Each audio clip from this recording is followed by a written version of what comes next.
those that do not learn their history are doomed to repeat it. A phrase that sounds beautiful, sounds poetic.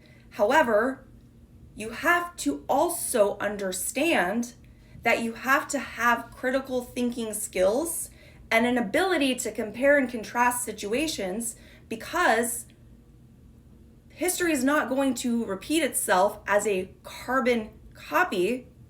It's going to present itself in a different way, in a different place, inflicted on different people by different people. And if you are not able to critically think and understand how to compare and contrast situations, learning a bunch of facts, reading a bunch of accounts is not actually going to do you any good. And we, Americans, are repeating a very dark stain on our nation's history by proxy in Israel and Palestine. So what I'm referring to is what we did to the Cherokee. I understand that there were many other tribes in the United States at the time that the Europeans landed, but for the sake of simplification for this video, I'm only going to focus on the Cherokee. This is not to disrespect or exclude any of the tribes that were here. It's just I need to make it a little simpler. We learn about Native Americans in elementary school, and then we learn about them again, throughout various points in our education. And I think that now we understand that what happened was not right. It was not ethical. It was not kind. It was presented and painted in ways that were not entirely accurate. We understand that just because the word Cherokee was not on a map prior to the United States becoming a thing and creating a map, doesn't mean that they did not exist and that they were not in fact native or indigenous to areas in the Americas. We understand that tracks, correct? We also understand how history is typically written by the victors. Correct? We understand that.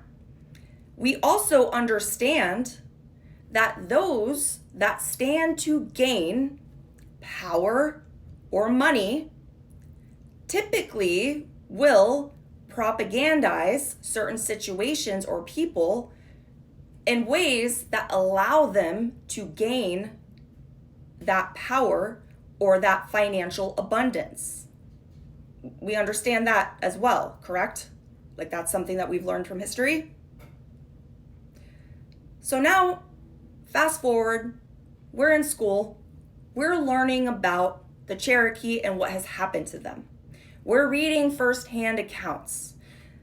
We're reading where those that have come and need to report back to a king or need to gain more funding from investors, they want something, so they need or they need to convince the other population that they have brought with them that they need to erase or eradicate a particular group of people.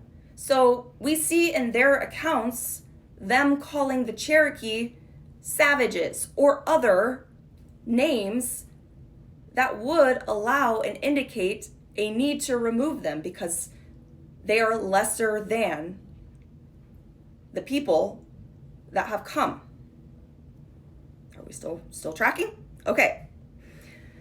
But then we have other firsthand accounts where people are writing, the people that do not stand to gain, where we're learning that that's not entirely true. They're not savages. They are a people who have a different culture, different infrastructure, different diets, different lives than those that have come. So we understand that as well, right? So now, being United States citizens and learning about this in our classrooms, we also understand that what we did to the Cherokee was incredibly wrong. We understand that manifest destiny was wrong, that you cannot come into a new land and use the sky daddy of your religious text to take something that isn't yours. This is very clear to us as American students, very clear. You cannot forcibly, Trail of Tears, an entire population to another area and have that be fair. That was wrong.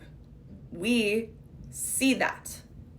Also understand that tribal peoples did not make maps.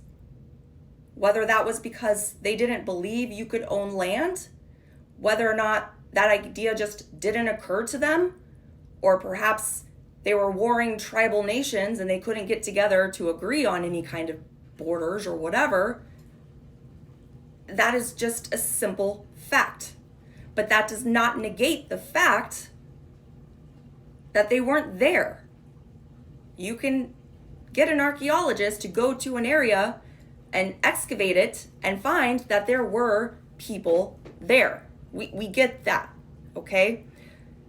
So just because there was not something on a map, which is something that westernized people did and do, not everybody throughout the entire course of history did that, but it doesn't negate their existence.